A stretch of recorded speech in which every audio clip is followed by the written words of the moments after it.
son vitales. Los archivos son la memoria de una ciudad. Desgraciadamente en Torreón perdimos durante la Revolución los archivos varias veces.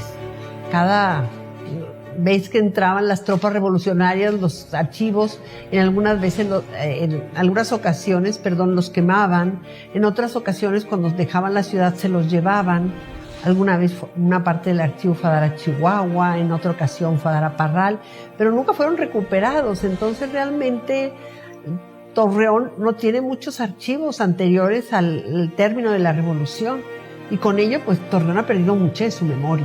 Sí, bueno, mira, en el año 2000, que llegó la nueva directora de archivos, se encontró una caja de madera cerrada con llave. Después de varios días, la curiosidad le ganó y rompió la cerradura y se encontró dentro un acervo muy rico de fotografías de la Revolución, de imágenes. En algunos casos eran fotos, en otro caso eran negativos. Y pues no se sabía bien a bien de quién eran. En algunos casos los sobres había negativos en sobres que estaban membretados como Miller Brass Foundry. Entonces, bueno, dijeron, debe ser del propietario de esta fundición. Entonces dijeron, este es el autor o el dueño de este acervo iconográfico. Él es Hartford H. Miller Cook. Así se nombra él a sí mismo en los documentos. Venía de Martinsville, Illinois, había llegado a Torreón en 1905. Y era muy interesante ver que en algunos casos llevaban fecha. Entonces, ya que se da uno cuenta que son fotos de la Revolución. Bueno, voy a tratar de ir en orden porque me quiero saltar.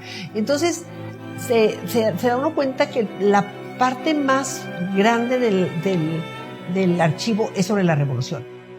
Otra buena serie de fotografías de él, en las que él aparece en alguna de estas imágenes, es la construcción de la compresora de algodón, que en aquel momento era una empresa vital para la ciudad, porque abarataba mucho el traslado del algodón, llevarlo comprimido, porque si no ocupaba muchísimo espacio y entonces salía muy caro el transporte. La fotografía va a ser una afición, que él va primero a tomar fotos de su trabajo, la guayulera, la compresora, en algunos casos algunas pocas fotos de índole social, pero son realmente pocas. Y luego empieza a tomar fotos cuando empieza la Revolución. Y aquí es de llamar la atención su sensibilidad en cuanto que algo está pasando, porque empieza a ponerles fecha. Él no fecha las fotografías antes del inicio de la Revolución. Entonces, eso va a convertir su archivo en un testimonio muy valioso, porque nos vamos a dar cuenta de muchos sucesos que hubo en Torreón, a los que no les habíamos dado gran importancia, o de los que casi no sabíamos, hasta que no vemos las fotos que él tomó. La etapa de la Revolución, pues más son fotos de calle, y no son fotos de índole militar. O sea, él realmente no era un corresponsal de guerra, porque eso también hay que ver. Él sale cuando la situación se calmó. En el caso de la primera toma de Torreón, que es la de los maderistas en mayo del 11, sale los días anteriores y sale el mero 15 de mayo. Él debe haber salido alrededor del mediodía, ya que ya había pasado, ya que llega Emilio Madero, que era el jefe de la región, entonces, y que pone calma, aunque bueno, según las fuentes le costó trabajo llegar a pacificar a toda aquella pues turba que iba robando y asesinando.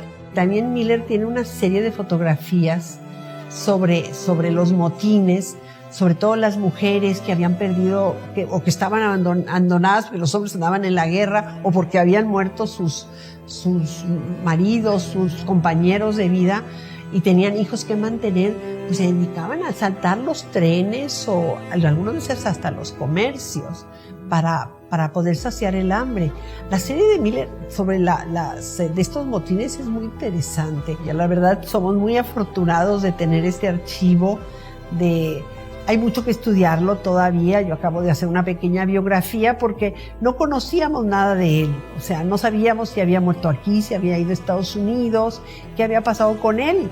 Y bueno, ya sabemos que él se queda en Torreón que aquí hace su vida, deja de tomar fotografías a finales de los 30, yo me supongo que por problemas de la vista, porque al final algunas de sus fotografías finales pues no son muy buenas, son muy oscuras. Entonces yo pienso que deja de tomar fotografías, pero él sigue trabajando, tiene su fundición y va a morir a los 92 años aquí en Torreón en 1968. En esto de su trabajo de fundidor, él fue muy conocido por sus trabajos de fundición. La mayor parte de la candelería del Teatro Martínez la hizo él. Las campanas más antiguas de Torreón también las hizo él. Las campanas de Guadalupe, algunas de las del Perpetuo Socorro, fueron hechas por él. Realmente nos dejó fotografías, pero nos dejó también piezas de su trabajo de fundidor de bronce.